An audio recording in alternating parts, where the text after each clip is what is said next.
প্ৰিয় বন্ধু-বান্ধৱীসকল, আজিৰ ভিডিঅ'টোত আমি আপোনালোকক জনাম যে ধন বৃদ্ধিৰ কাৰণে এক বহুতেই সৰল, বহুতেই অদ্ভুত আৰু বহুতেই চমৎকাৰী উপায়ৰ বিষয়ে। এই উপায়টো যদি আপুনি সম্পূৰ্ণ শ্ৰদ্ধা আৰু বিশ্বাসেৰে কৰিব পাৰে তেন্তে আপোনাৰ জীৱনত ধনৰ অভাৱ একেবাৰে নোহোৱা হৈ পৰিব। মা লক্ষ্মীৰ কৃপা আপুনি পাব পাৰিব, শ্ৰীহৰি বিষ্ণুৰ কৃপাও আপুনি পাব পাৰিব, কাৰণ এই উপায়টো কৰিলে আপোনাৰ বেপাৰত বৃদ্ধি হ'ব। যদি আপোনাৰ বেপাৰত ধনৰ আগমন হোৱা নাই, ধনৰ বৃদ্ধি হোৱা নাই, তেন্তে এই উপায়টো অৱশ্যেই কৰক। চাকৰিত প্ৰমোচন হোৱা নাই বা আপোনাৰ চাকৰিত আপুনি স্থিৰতা পোৱা নাই, তেন্তে তাৰ কাৰণেও আপুনি এই উপায়টো কৰক।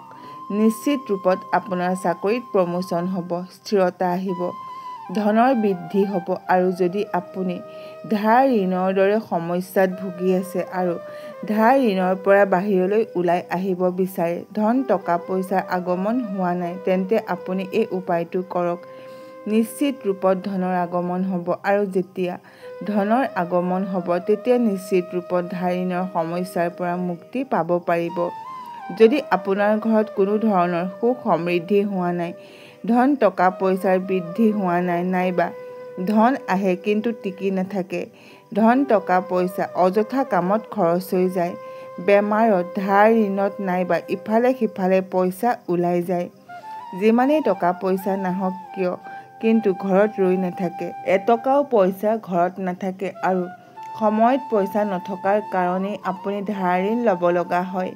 এনে ধৰণৰ পৰিস্থিতিৰ কাৰণে যদি আপুনি অশান্তিত আছে তেন্তে আজিৰ উপায়টো আপুনি অৱশ্যেই কৰিব। আজিৰ এই উপায়টো বহুতেই সৰল হয় আৰু একেবাৰে সৰু উপায় হয়। যদি আপুনি এই উপায়টো কৰিব পাৰে তেন্তে বিশ্বাস কৰক যে আপোনাৰ জীৱনলৈ চমৎকাৰিক ৰূপত পৰিৱৰ্তন আহিব, ভাগ্যৰ বৃদ্ধি হ'ব, ভাগ্য প্ৰবল হ'ব, ভাগ্যই কাম কৰিব, আৰু যিমানবোৰ সমস্যাত আপুনি ডুবি আছে সেই সকলোবোৰ সমস্যাৰ পৰা আপুনি মুক্তি পাব। ইয়াৰ বাহিৰেও যদি আপোনাৰ কোনো কাম হোৱা নাই তেন্তে এই উপায়টো কৰাৰ পিছত আপোনাৰ সকলো মনোকামনা পূৰ্ণ হৈ পৰিব। সৰ্বকামনা পূৰ্ণ কৰাৰ কাৰণে আজিৰ যি এই উপায় হয়, সৰ্বশ্ৰেষ্ঠ উপায় হয়। গতিকে ভিডিঅ'টোৰ মাজলৈ যোৱাৰ আগতে আপোনালোকৰ ওচৰত এটা সৰু অনুৰোধ। যদি আপোনালোক আমাৰ এই চেনেলটোলৈ নতুনকৈ আহিছে তেন্তে আমাৰ এই ভিডিঅ'টো লাইক কৰি আন 10জনে উপকৃত হ'ব পৰাকৈ ভিডিঅ'টো শ্বেয়াৰ কৰি দিয়ে যেন। আৰু যদি আপুনি প্ৰভু শ্ৰীৰামৰ প্ৰিয় ভক্ত হয় তেন্তে কমেণ্ট বক্সত জয় শ্ৰীৰাম বা জয় হনুমান বুলি লিখি দিবলৈ পাহৰি নাযাব। তেন্তে আহক ভিডিঅ'টো আৰম্ভ কৰোঁ। প্ৰিয় বন্ধু-বান্ধৱীসকল, শাস্ত্ৰত তুলসী গছৰ পিছত কলগছক বহুতেই শুভ বুলি মনা গৈছে আৰু ইয়াৰ সম্বন্ধ বৃহস্পতি গ্ৰহৰ সৈতে জড়িত। কোনো শুভ কাৰ্যৰ বাবে যদি কলগছৰ প্ৰয়োগ কৰা হয়, কলগছৰ পূজা কৰা হয়, কোনো মণ্ডপ বনাবলৈকো কলগছৰ ব্যৱহাৰ কৰা হয়, বৃহস্পতিবাৰৰ দিনা কলগছৰ পূজা কৰা হয়, আৰু কলগছৰ পূজা কৰিলে বৃহস্পতি গ্ৰহ মজবুত হয়। যিহেতু এই গছত ভগৱান শ্ৰীহৰিয়ে বাস কৰে আৰু ভগৱান বিষ্ণুৰ কৃপাও লাভ কৰিব পৰা যায়, আৰু যদি কলগছৰ ওচৰত শুদ্ধ ঘিউৰ প্ৰদীপ জ্বলোৱা হয় তেন্তে মা লক্ষ্মীৰ স্থায়ী বাস হয় আমাৰ সকলোৰে ঘৰত। কলগছৰ শিপা যদি হালধীয়া কাপোৰত বান্ধি ধাৰণ কৰিব পাৰে তেন্তে বৃহস্পতি গ্ৰহ মজবুত হয়। আমাৰ শাস্ত্ৰত কলগছৰ বহুতেই মহত্ব আছে। তুলসীৰ পিছত কলগছক বহুতেই মহত্ব দিয়া হৈছে। গতিকে কলগছৰ উপায় যদি আপুনি বৃহস্পতিবাৰৰ দিনা কৰিব পাৰে তেন্তে গুৰুৰ কৃপা পোৱা যায়, ভাগ্য প্ৰবল হয়, সকলো ধৰণৰ সুখ প্ৰাপ্তি হয়। যেনে ভগৱান বৃহস্পতি দেৱ সকলো সুখৰ কাৰক হয়। তেন্তে এতিয়া জানো আহক উপায়টোৰ বিষয়ে। আপুনি বৃহস্পতিবাৰৰ দিনা ৰাতিপুৱা সোনকালে উঠিব লাগিব, স্নান আদি কৰি ল'ব। তাৰপিছত আপোনালোকে হালধীয়া কাপোৰ অৱশ্যেই ধাৰণ কৰিব। যদি হালধীয়া কাপোৰ ধাৰণ কৰিব নোৱাৰে তেন্তে হালধীয়া ৰুমাল বা হালধীয়া এখন সৰু কাপোৰৰ টুকুৰা অৱশ্যেই ৰাখক।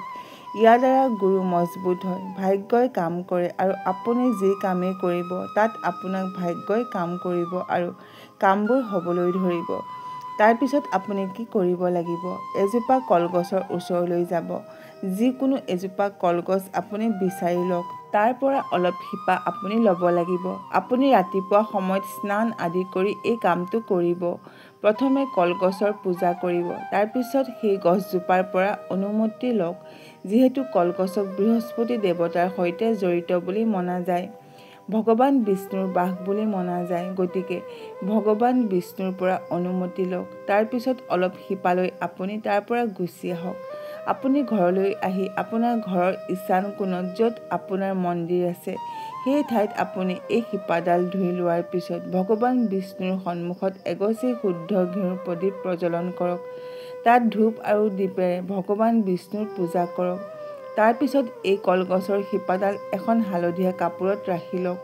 তাৰপিছত সেই শিপাডালো আপুনি পূজা কৰিব লাগিব। এই শিপাডালক ধূপ দীপ দেখুওৱাৰ পিছত ভগৱান বিষ্ণুক প্ৰাৰ্থনা কৰক যে ধনৰ বৃদ্ধি যাতে আপোনাৰ ঘৰখনত হওক, আপোনাৰ বেপাৰত বৃদ্ধি হওক, ধনৰ আগমন আপোনাৰ ঘৰখনত হওক। লক্ষ্মী শ্ৰীহৰি সহিত মাতা লক্ষ্মীয়ে আপোনাৰ ঘৰখনত বাস কৰক।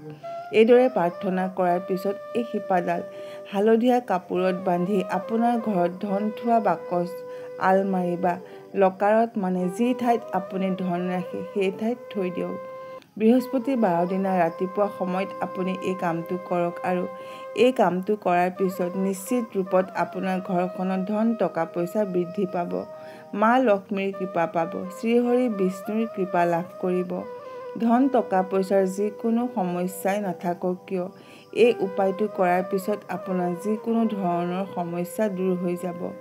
প্ৰিয় বন্ধু বান্ধৱীসকল, এতিয়া জানো আহক দ্বিতীয় উপায়টোৰ বিষয়ে। দ্বিতীয় উপায়টো কৰিবলৈ আপুনি ল'ব লাগিব গোপী চন্দন। গোপী চন্দন যিকোনো লোকৰ ঘৰতে থাকে, যিহেতু পূজাৰ সামগ্ৰী হয়, আৰু যদি নাই তেন্তে যিকোনো পূজা সামগ্ৰী দোকানৰ পৰা কিনি আনিব। 9 টুকুৰা ল'ব লাগিব এই গোপী চন্দন আৰু এই টুকুৰাকেইটা আপুনি হালধীয়া সূতাৰে বান্ধিব লাগিব। হালধীয়া সূতাৰে বান্ধি আপুনি কি কৰিব লাগিব? কলগছত এই টুকুৰাকেইটা ওলমাই দিব লাগিব। প্ৰথমে কলগছজোপাৰ পূজা কৰি ল'ব। তাৰপিছত ধূপ দীপ নৈবেদ্য অৰ্পণ কৰি কলগছৰ গুৰিত হালধি আৰু পানী মিহলি কৰি অৰ্পণ কৰক। অলপ গুড় অৰ্পণ কৰক আৰু প্ৰাৰ্থনা কৰক যে যদি আপোনাৰ কোনো ঠাইত টকা পইচা ফচি আছে, ধন টকা পইচা অহাৰ পথ বন্ধ হৈ আছে, ধন টকা পইচাৰ উন্নতি হোৱা নাই, আপুনি আপোনাৰ যিকোনো সমস্যাৰ কথাকে কৈ প্ৰাৰ্থনা কৰিব পাৰিব ভগৱান শ্ৰীহৰিৰ সন্মুখত, বৃহস্পতি দেৱৰ সন্মুখত। তাৰপিছত এই গোপী চন্দনৰ টুকুৰাকেইটা কলগছত ওলমাই দিয়ক আৰু প্ৰাৰ্থনা কৰিব লাগিব। আপোনাৰ মনোকামনাৰ বিষয়ে ক'ব লাগিব আৰু সেই ঠাইত এগছি শুদ্ধ ঘিউৰ বন্তি জ্বলাব লাগিব আৰু তাৰপিছত আপুনি ইয়াৰ চমৎকাৰ দেখিবলৈ পাব। বহু শীঘ্ৰে আপোনাৰ মনোকামনা পূৰ্ণ হৈ যাব। যদি ক'ৰবাত আপোনাৰ পইচা ফচি আছে, যিটো আপুনি বহু দিনৰ আগৰ পৰা চেষ্টা কৰি আছে কিন্তু পোৱা নাই, ধন টকা পইচাৰ আগমন ৰৈ আছে বা বাৰে বাৰে কাম কাজত বাধা আহি আছে, আপোনাৰ ঘৰখনত উন্নতি হোৱা নাই, ধন টকা পইচাত উন্নতি নাই, বেপাৰত বৃদ্ধি হোৱা নাই, যিকোনো সমস্যাই নাথাকক কিয় এই সৰু উপায়টো কৰাৰ পিছতেই আপোনাৰ সমস্যা দূৰ হৈ পৰিব। প্ৰিয় বন্ধু বান্ধৱীসকল, আমি আপোনালোকক 2টা উপায়ৰ কথা জনালোঁ। তাৰ ভিতৰত আপুনি যিকোনো এটা উপায় কৰিব পাৰিব বা 2টা উপায়ো কৰিব পাৰিব। বহুতেই শ্ৰেষ্ঠ উপায় হয়। ধন আগমনৰ বাবে বহুতেই উত্তম উপায় হয়। মনৰ ভিতৰত কোনো ধৰণৰ শংকা নাৰাখি যিটো উপায় আপুনি কৰিব পাৰে সেইটোৱেই কৰক। 2টা উপায় আপুনি ৰাতিপুৱা সময়ত কৰিব লাগিব। স্নান আদি কৰাৰ পিছত পৰিষ্কাৰ কাপোৰ পিন্ধি কলগছৰ পূজা কৰিব। তাৰপিছত আপুনি এই উপায়টো কৰিব। আশা কৰিলোঁ আজিৰ এই ভিডিঅ'টো আপোনালোকৰ ভাল লাগিল। যদি ভাল লাগিল তেন্তে আমাৰ এই চেনেলটো লাইক কৰক, শ্বেয়াৰ কৰক আৰু লগতে আমাৰ এই চেনেলটো ছাবস্ক্ৰাইব কৰি দিয়ক। আজিলৈ ইমানেই। শুনি থাকক জ্ঞানৰ গংগা।